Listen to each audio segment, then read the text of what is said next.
ร่างกายที่แข็งแรงย่อมต้องเกิดจากการดูแลอย่างมีคุณภาพด้วยสิ่งที่มีคุณค่าและคุณค่านั้นต้องมาพร้อมกับความปลอดภัยที่เกิดจากความเอาใจใส่ในทุกขั้นตอนการผลิต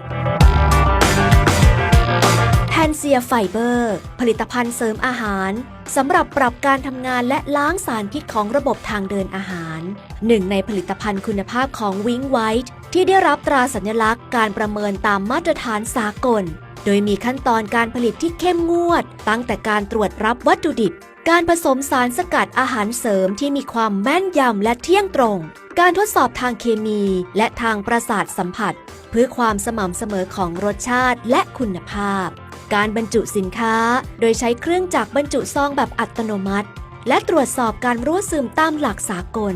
การระบุรายละเอียดการผลิตและวันหมดอายุอย่างชัดเจนต้องมีความถูกต้องทุกขั้นตอน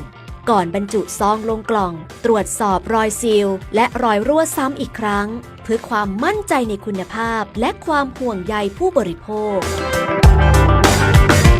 จากสารสกัดทางธรรมชาติและส่วนผสมที่มีประโยชน์ต่อร่างกายด้วยเทคนิคทางวิทยาศาสตร์อาหารและยาประกอบกับขั้นตอนการผลิตที่ได้รับมาตรฐานสากล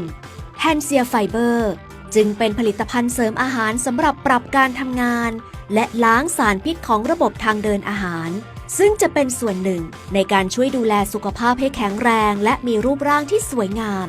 นอกเหนือจากการออกกำลังกายอย่างสม่ำเสมอแพนเซียไฟเบอร์หนึ่งในผลิตภัณฑ์คุณภาพจากวิงไวท์